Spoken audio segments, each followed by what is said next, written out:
All right, well, welcome everyone to what is the first of, I hope, perhaps a series of audio recordings for our 7th grade history class, where we will walk through some of the discussions and some of the information that we'll be getting into in class. But if you would like to refresh your memory at home on these topics, or perhaps you missed class and so you're hearing it for the first time, or maybe you just like to listen to things a second time or on your own, this should be a good resource for any of those. So in our first session, we're talking today about studying civics. So you may have read the chapter already, but either way, we're going to walk through it, just go over some of the key points. Unlike discussing things in class, obviously there won't be a back and forth. It's hard to call on people over a podcast, so we'll just see how this little experiment goes, and if it's helpful, perhaps we can continue.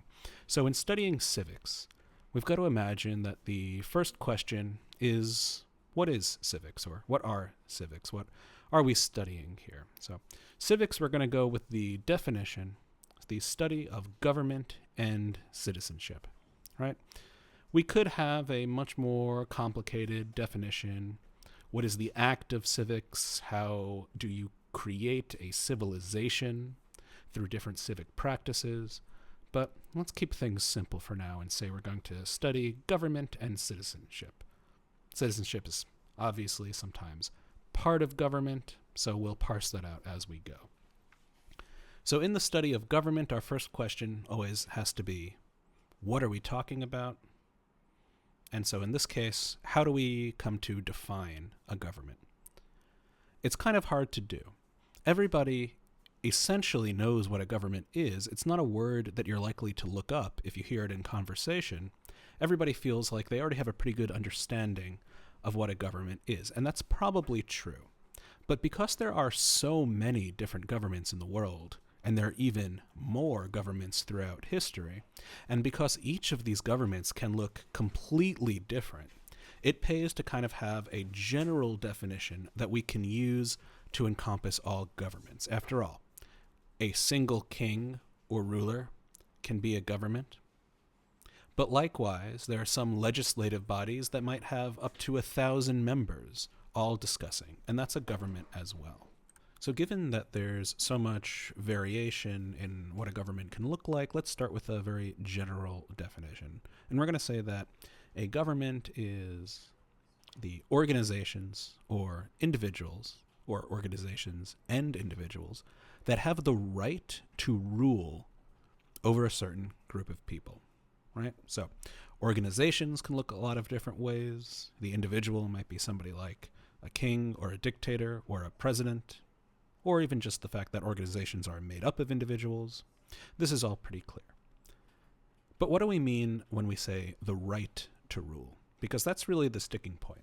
A lot of people can claim to have authority, but you're not truly a government until the people who you are allegedly governing more or less admit that you have the right to do so, right? So this is a acknowledged government. This is a government that even if it doesn't govern with the full consent of the people at least acknowledge the fact that this is the authority right now. This is the source of law and order, to use a phrase, right now.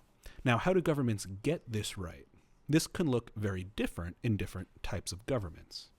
So if you have, for example, a democracy, someplace where people vote for their leaders, like a democratic republic, then the government's right to rule is derived from the fact that they have been given permission by the people themselves. So we call this the consent of the governed. The government has the ability to rule the area. It has authority because people put that particular government in power.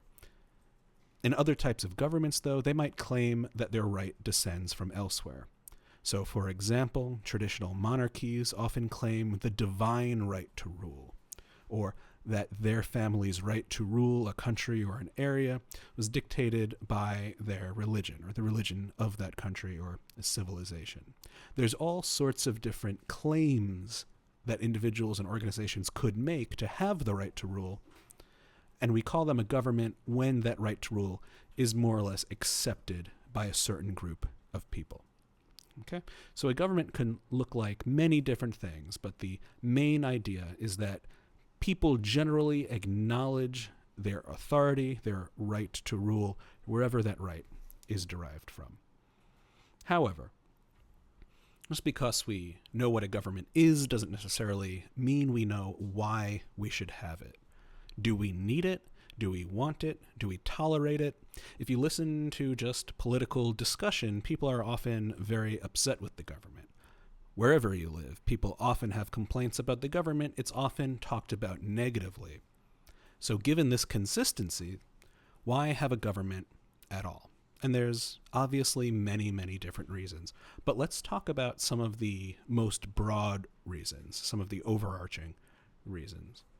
The first is probably simply to help people cooperate, to provide a venue for people to solve their differences or to work together. So let's look at both of those as an example. If we're talking about solving differences, two people have an argument, and there's no structure for them to solve their disagreement. There's no third party to provide space or provide an unbiased opinion. Then that argument could very quickly get out of hand. So one thing we want from a government is to provide a way to help people cooperate. If it's settling a disagreement, then something like a court could be very useful, right? So, for example, the United States federal government has a judiciary branch that provides courts where people will settle problems, right? Ultimately, if two people claim to have invented something at the same time, a court might make a decision about who has the right to that patent or to that invention. So the government helps people cooperate in solving differences. But it also helps people cooperate in organizing. So let's think about an ancient government, for instance. And let's imagine that your civilization is a fairly ancient civilization, and you're trying to ensure that the river that you've built your city near does not flood quite so much. And so you need to construct levees and dams and irrigation channels and all of these things. Obviously, that takes so much work that you will need a large number of people involved. And whenever you have a large number of people involved, it means that there's a lot of complicated logistics, right? We need to decide who's going to dig and who's going to build. We need to provide food for the workers. If they're spending all day working, then they're not farming themselves. And without some sort of organizational structure, then these sort of large-scale projects never happen. And without these large-scale projects, we don't have civilization. We don't have the pyramids, we don't have the Colosseum, we don't have the Great Wall of China, but more importantly, we don't have the difficult but mundane things like irrigation canals, like controlling rivers to ensure that there's not excess flooding. A government organizing these things, most people would probably say, at least on the most basic level, is essential to have a civilized society. So, the government provides a way for people to cooperate, whether it's courts or whether it's organization, whether it's legislative bodies. These are all really important, right? Now, that doesn't really give people anything, not like a material resource, but it provides a hopefully unbiased, hopefully open venue for people to work together. One of the other most common reasons why people acknowledge that we need a government is to provide laws, right? So how do people get along with each other when living in close proximity and maybe sometimes having differing values or differing ideas? We need to agree upon, or at least we need to have some sort of rules and laws to make sure that people are able to operate seamlessly, to make sure that people are protected, to make sure that people have some idea of what to expect from day to day.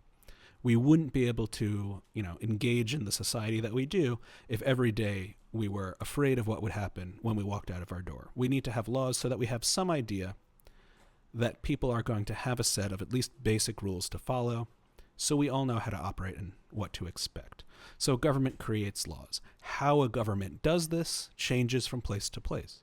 What type of laws are appropriate changes from place to place. But generally, people agree that the government should provide at least a basic set of laws for a society.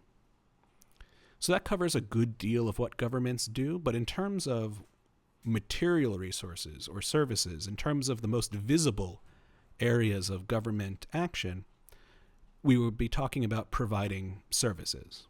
So a government provides services as well. We can think of basic government services like maintaining an army to defend the country. So national defense is an example of a service. Police are an example of a service. The fire department is an example of a service. In the United States, at least, we have a market economy, which means that most goods and services are provided by private companies. But there are certain what we call public goods that the private market just won't provide, and so the government needs to step in. Firefighting's a great example, right? Firefighting is a really hard industry to privatize. Now, there used to be private fire companies in the United States. In fact, New York City used to have dozens of different fire companies. And every time there was a fire, these fire companies would rush on down, and they would essentially ask the owner of the building, the owner of the house or whatever, to pay them a fee to put it out. But this very quickly becomes untenable, right? Because if you think of someplace really densely populated like New York City, maybe you're subscribed to fire protection services, but maybe your neighbor's not. And if their house is on fire, then obviously your house is in danger as well, right? But a private company is only going to provide service to whoever's paying them. And that's just not realistic in terms of something like national defense or something like fire protection or something like an interstate highway where people really need to be able to share it and use it, if not freely, then at least very liberally, right? So these are what we call public goods. And these are services that the government will certainly provide. Different governments provide different types and levels of services. So most governments provide some basic police services. Most governments provide some basic firefighter services. You wouldn't really consider your government to be much of a government at all if it didn't provide basic services like that. Now, some governments provide quite a high level of service. Many countries have government-run healthcare services, for example. Some countries have nationalized certain industries, and so will run those industries. Sometimes transportation is more public than other times. So exactly how many and what type of government services you see available to you will depend on where you are and what your government system is. But generally, a government is expected to provide services, even if people disagree on exactly what or how many. So what are the three main reasons why we then have a government?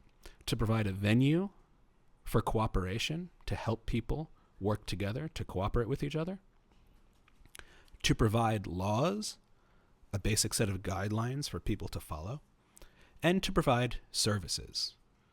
Give people the important resources or services that they need that private companies, for whatever reason, don't want to or cannot provide. So, before we talk about certain types of governments or different structures of governments, let's talk about a few more important terms. So one thing that is essential when you have a government, if it's going to fulfill its functions of providing some sort of stability, some sort of predictability, is that the government should function more or less in the same way over time. People should know what to expect from their government and how the government actually operates. You wouldn't want a government that is a democracy one day and a monarchy the next, right? People need a little bit more consistency in whatever type of government they end up choosing. So in order to keep this consistency, in order to make sure that whoever is currently in power in the government plays by the rules, such that when there's an election or a succession of any sort, they transfer power to the next people who will be holding those offices peacefully. We like to have a written plan in place for how all of this is going to happen, what the actual structure of the government is. And this is called a constitution. So the United States has a constitution, which is considered the supreme law of the land. The Constitution doesn't have that many laws in it, really doesn't have any laws in it that apply to average citizens. Instead, it has rules and laws about the government itself. It describes how the government works. So the United States Constitution outlines the powers that the legislative and the executive and the judicial branch have and explains those details. Some countries have larger or smaller constitutions. Some constitutions contain more information about, for example, rights that citizens are guaranteed to have under the government in addition to how the government will operate. And some countries don't have a constitution at all. Now, this isn't necessarily a good or bad thing. For example, if you lived in a direct democracy and everybody voted on every single law and the majority of people decided what the government would do, you might not need much of a constitution beyond people will vote on every single law. But you would probably still want some details on exactly how those votes would take place and things like that. So thinking constitutionally is important. Since we did talk briefly about government services, although not in too much detail, we should look at the other side of that coin as well. If the government provides services, then of course it needs some source of funding through which it can employ people, through which it can purchase resources so that all those services can be provided. So normally, most governments have some sort of tax structure in order to accomplish this. So a tax, most basically, is a fee that is paid by citizens to the government in exchange for these government services. There's many different types of taxes, there's many different levels of taxation, and these vary widely from country to country. Some countries have taxes at the national level, some at the local level, some both. Even the different states within the United States have different tax codes. Some have income taxes, some do not have income taxes, some have sales tax, which they rely on more. And there's all these many different structures and ways of going about creating taxes to gather the resources and gather the funding that you need to actually run the government. It's no surprise that these are often one of the most controversial parts of running a government, because when you're taxing people, when you're taking some of their wealth, some of their money from them, obviously they want to make sure that that's done in a way that is fair and in a way that is justified and transparent. And so different countries have different structures for making sure that this happens. So now let's talk just briefly about let's talk briefly about several of the different types of government structures that we see in the world. To tell the truth, there are as many different types of governments as there have been civilizations, as there have been countries, because even two countries with the same style of government will have many important differences between them. So, for example, the United States and Canada are both democratic republics. However, our governments look very different, especially in terms of how the legislature works and in terms of how the executive is appointed or voted in. So there's many different variations, and we'll go over some of those variations in more detail, especially if it's an important point to how the government really interacts with its citizens. So there's many, many, many different types of government structures. It would be impossible to list them all, let alone to talk about all of them. So we're going to talk about some of the broad categories. But throughout history, just know that there have been so many variations on these styles of government that you're likely to have to learn the specific ins and outs of any government, of any society, in order to really understand how the legal framework of that country works. So let's talk first about the one we might be most familiar with, a democracy. So, ocracy, we're going to be hearing that word ending a lot, essentially means rule of. So, in a democracy, demo means the people, and democracy is the rule of the people. In a democracy, ideally, the people themselves are supposed to rule themselves. The laws that govern how people behave, what people can do, are generated by people themselves. This seems like a pretty obvious and fair way to have a government. People like the idea that they have input into laws that affect them, and so it's not a surprise that for a lot of modern history, democracy by the average citizen has kind of seemed to be ideal. But there are flaws, there are drawbacks, and of course, depending exactly on how you implement a democracy, it can go very differently. But let's just look at the basic idea. So in a democracy, everybody, or most people, or some people, but the more the better, have input in creating the laws. The more people have input, the more democratic the government is. So if you have a democracy where you can only vote if you're above a certain age, that's limiting it somewhat, but it's still generally a plurality of people get some say in the decision-making process. You might have a democracy that has other restrictions on who gets to participate in making laws. For example, perhaps you have to have lived in the country for a certain amount of time. Perhaps you need to be a citizen of the country. Perhaps you, as was the case in the founding of many early democracies, perhaps you have to have a certain level of property to show that you have some status in that society. So there's many different variations and regulations and all of that. But let's look at the very idea of democracy can largely be broken down into two main ideas. So we have direct democracy and we have indirect democracy. Indirect democracy is often referred to as a republic or a democratic republic. In a direct democracy, the citizens will vote on all political matters. So every law comes up for a vote, and everybody who is eligible to vote on every single law. This is kind of a rare form of government these days, if only because it is very difficult to manage such a system. Every single person voting on every single law certainly seems like it would be a really cumbersome system, a really complicated system, and so even when you have aspects of direct democracy, it's usually a bit of a mix. You usually have a little bit of direct democracy and some indirect democracy, or a republic as well. In a republic, people don't vote on individual laws. Rather, they vote for representatives who then create those laws. So it's basically saying, look, we don't have the time or the inclination to have a national vote on what the speed limit should be in each particular town. So instead, we're going to elect officials who can make those sorts of decisions for us.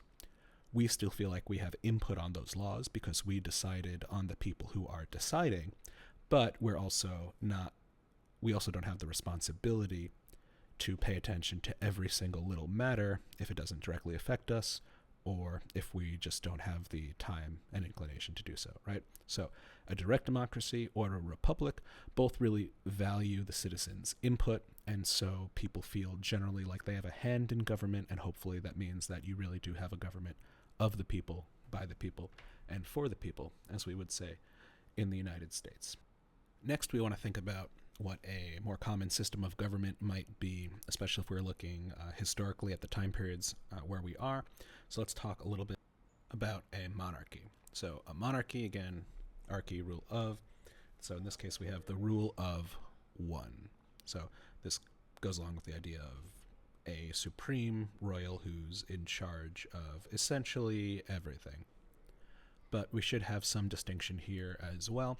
And so monarchies broadly fit into two categories: absolute monarchies and constitutional monarchies. Absolute monarchies are what they sound like. It's where the one ruler has supreme power over their constituency, over the country, over the empire, or whatever have you. And basically what they say goes. Now, they might talk to other people, they might have advisors, they might make their decisions in certain ways, but ultimately they have the final say in all matters. There's nothing that goes on politically that if the ruler wanted to, they couldn't override. There's nothing that they couldn't dictate. So supreme power vested in one ruler, a monarchy. You can also have a constitutional monarchy, which is where this figure is incorporated into a wider constitutional framework, and there are other portions of the government as well that do not have to follow the rule of the monarch specifically, right? So, for example, the United Kingdom does have a monarch, but not a powerful monarch at all. Essentially, no real power left in the monarch of the United Kingdom these days politically, and instead power is vested in a parliament. However, historically, the monarch still did wield power at the same time as parliament. They had a constitutional monarchy, meaning that the monarch was in charge of many matters or could do certain legislative things, but ultimately had a check from the parliament, had a check from a legislative branch or a noble branch, and essentially said, well, the monarch is able to do most things, there are still certain rules. People still have certain rights, and the monarch can't just do literally anything they want. How much power the monarch has and how much the legislature or other bodies of government has depends on the individual constitution. So again, constitutionally thinking is very important. Furthermore, we can kind of divide even more into hereditary monarchies and electoral monarchies, which kind of sound like an oxymoron, but there are a couple of really interesting historical examples of this. So an hereditary monarchy is when the title of monarch, when the right to rule, is passed down along a family line. Often it's passed down to the oldest male heir.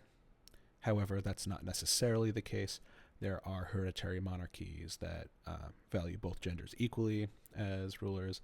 There's ones that doesn't necessitate the oldest child to inherit the throne, all of these sorts of things, but generally passed down within one family. An electoral monarch is elected, sometimes by a council of nobles, sometimes by other lesser rulers. I can't think of any examples offhand where they're elected by just the general people, although I will say that on a lot of pirate ships, actually, we have the idea that there's a captain who's in charge of everything, and historically that often was the case, especially in battle, but the pirates you're thinking of, the golden age of piracy in the Atlantic, most of those ships actually operated somewhat democratically, and they elected a captain who was constrained by other crew officers, by the quartermaster and by the navigator. The captain couldn't just do anything they wanted.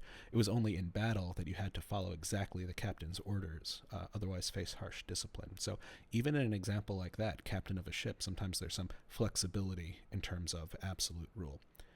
However, an electoral monarch, so for example, the Holy Roman Emperor, was a very important royal figure, but it was not necessarily passed down one family line.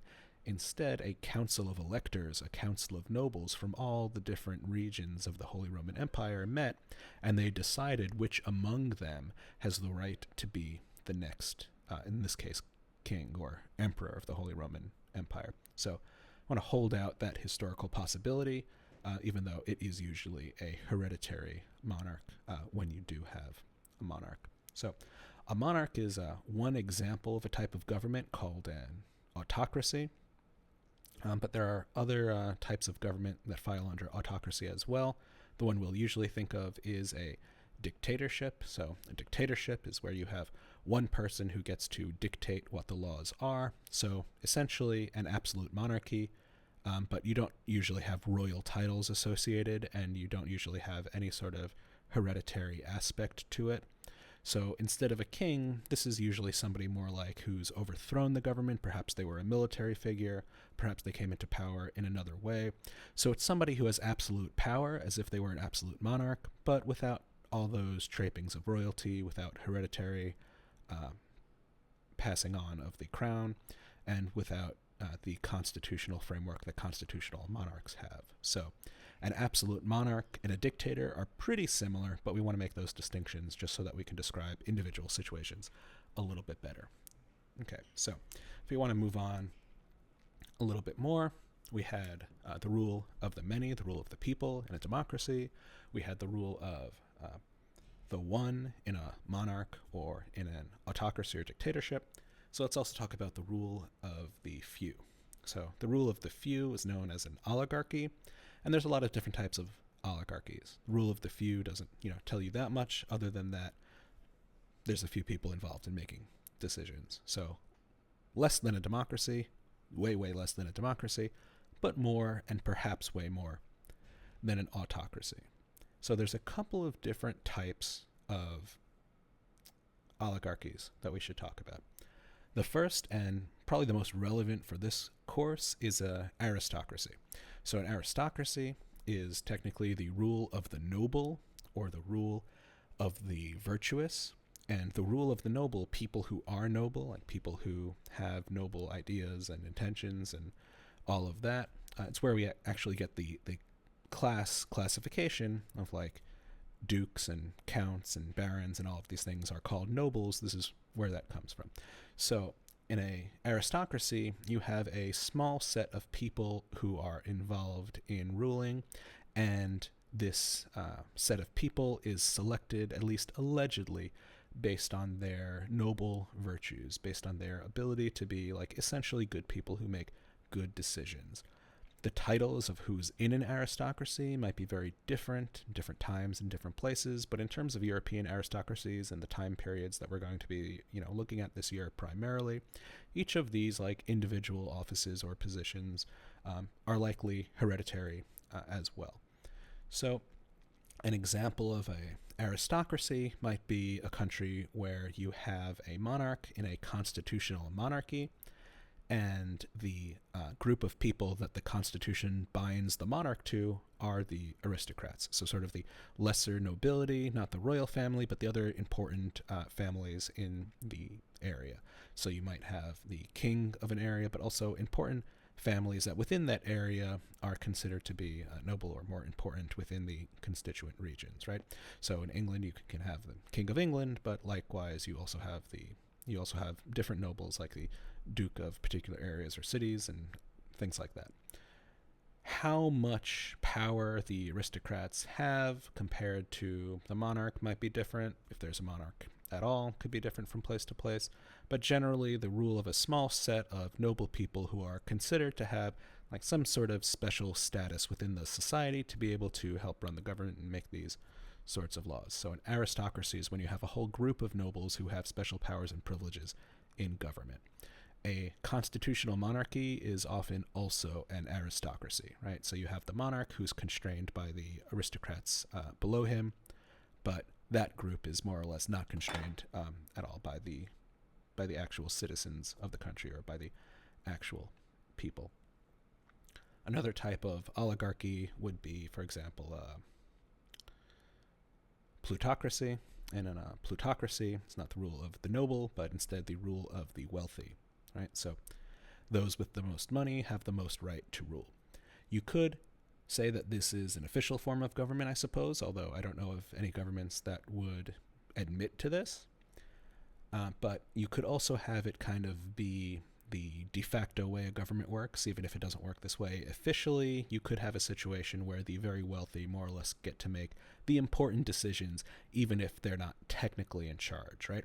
So you could have an aristocracy that is functionally plutocracy, right? If those with the most wealth are most able to kind of bend all the laws to their preferences. So this could be official or it could be about influence. But if you have a situation where the wealthy are able to make laws, to make rules for everyone else, then that's the type of government that you have. We can also talk a little bit about perhaps a theocracy. So a theocracy as well, so rule by religion. Rule by religion, it can also incorporate some of these other, frameworks of government. Who is ruling in the name of religion might be different. You might have a council of people, you might have an aristocracy, you might have a monarch who governs in the name of a particular religion, or you might just have a religious figure who actually exercises that power directly. So in a theocracy, a specific religion or a specific religious idea is taken to be the basis of the government. Right? It doesn't necessarily mean that everything in the country is run according to that, or that the religion has anything significant to say about a lot of aspects of modern life. But if there are aspects of religion involved specifically in the running of government, we would say that that's a theocratic feature, right? So you could have a government that is strongly theocratic, where many parts of it are dictated by a established religion, by those traditions, or you could have a weaker theocracy that doesn't officially vest power in a religious figure, but still includes maybe references to a specific religion, or at least some religious ideas and themes in the constitution or in the governing framework of that country. So a theocracy ruled by religion, you have those big religious ideas or even specific religious figures exercising control and influence over how the government works. A meritocracy is a term that people might have heard before. It's usually held up as kind of an ideal, So meritocracy is essentially rule by those who have merit, right? Those who have beneficial characteristics to ruling a country, those who are the best, right? And why wouldn't we want the best people to rule? Why wouldn't we want the people who work the hardest? Why wouldn't we want the people who have the most merit to be in charge of the most things, right? Seems like a pretty good and obvious idea, and, it might be. But once you get into the details of exactly how are you trying to choose those people who have merit, that's where you get into a sticky situation, right? Good at what? How good at it? What are the important skills? Who makes the test that you have to take to determine if you're good at these skills? Is there a specific test? If not, who's deciding these things? Creating a meritocracy is actually very difficult, even in a smaller government, let alone in a large country that might have millions, or perhaps even in today's world over 1 billion people, right? So meritocracy is one of those ideas that sounds like an obviously good idea on paper, but it really all comes down to how you implement it. A democracy, after all, is a meritocracy, but the thing you're deciding the merit of is persuading people to vote for you. Whoever is the best at persuading people to vote for them gets to be in charge, right? That's the thing you need to succeed at a democracy, but it's not necessarily the thing that you need to be good at making economic decisions, for example, or leading the military into battle, for example. So meritocracy, but what type of merit? An interesting one, I think that's getting more interesting by the day, is probably a technocracy. So in a technocracy, you have a rule by technical expertise, right? So it's a little bit like a meritocracy, but we're looking at some specific areas. So in a technocracy, people who are specifically experts in specific areas will essentially run those areas, right? So instead of an elected official making economic decisions, you might have a panel of economists, right? You wouldn't have a king making decisions about healthcare. You might have a panel of doctors making those decisions instead. So having experts involved in making decisions about things that they're experts in, again, seems like a really clear and obvious idea. And the problem comes in implementation, because after all, experts at things still sometimes disagree. There are doctors who disagree with other doctors about medical things. There are computer programmers who disagree with other computer programmers about computer programming things. So when experts disagree, this would be pretty tough. So perhaps we should just see what most experts think. Perhaps we should, take a poll, but who gets to be considered enough of an expert to have an opinion? These are all really complicated questions that don't really have clear answers. And so even a democracy might try to select people who are experts in certain things, but again, if there's somebody who knows a lot about the economy but is really, really bad at talking to people, somebody who's great at talking to people but doesn't know much about the economy might still be able to convince voters that they'd be the better choice, right? But at the same time, you can't just install a technocracy, because who would be, the one to install that? You would still need somebody making decisions about who is, like, quote unquote worthy to be on technocratic panels. So this is something where, it's complicated to come up with a way of implementing it, even though people generally seem to think that, like, in principle, it would be a good idea. Okay, so I don't want this to go on, forever. Obviously, there are many, many different types and systems of government, but this should kind of be an overview of most of the main types, at least. And so studying civics is not just learning these terms and ideas, right? We have to know these terms and ideas in order to study civics, but the study of civics, the study of government, is really the study of governing, and it's looking at how all of these different things that we've talked about interact with each other, right? How do you have a government that has a constitution at the same time as a government that respects democratic ideas, right? In a democracy, the majority rules. People vote, and whoever gets the most votes should be in charge. Whatever law gets the most votes should be implemented. But a constitution places restrictions on that, right? A constitution might say there's certain types of laws that you cannot make, or there are certain types of people who are not eligible for office. After all, a pure democracy would have no rule against electing a baby president or whatever, right? If most people voted for baby president, then according to the principles of democracy, that baby should be president. Now, the Constitution might say in order to be president, you need to be at least X number of years old. I think we would all probably consider that pretty reasonable, right? Even if we like democracy, we would probably be in favor of a constitution that put a limit on democracy when it comes to who gets to be president so that we can be sure that they're qualified in some way. Now, I'm not sure a baby would be able to convince most people to vote for them, but, they're pretty cute. They have some persuasive power, so we shouldn't put it past them, certainly.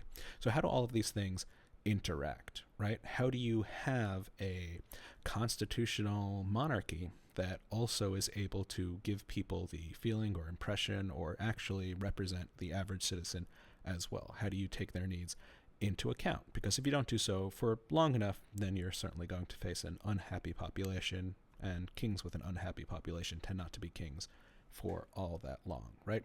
So all of these things are really complicated, and just because they exist on paper, it doesn't mean that they really play out that way in practice.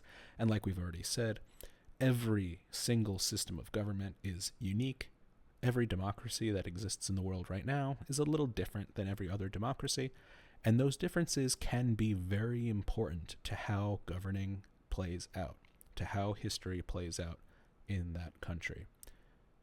So with all of this in mind, as we start to look at how civics, at how the governments of the various areas in Europe that we're talking about this year evolve over time, slide between aristocracy, democracy, monarchy, at some points oligarchy and plutocracy, all of these elements are sometimes present at the same time to different degrees. So really the study of civics is not just looking at these things in isolation, but seeing how everything we've talked about today really interacts with each other, how it plays out in the real world, so we can think about how to best set up a government for the future that has the highest likelihood of succeeding at creating a happy population.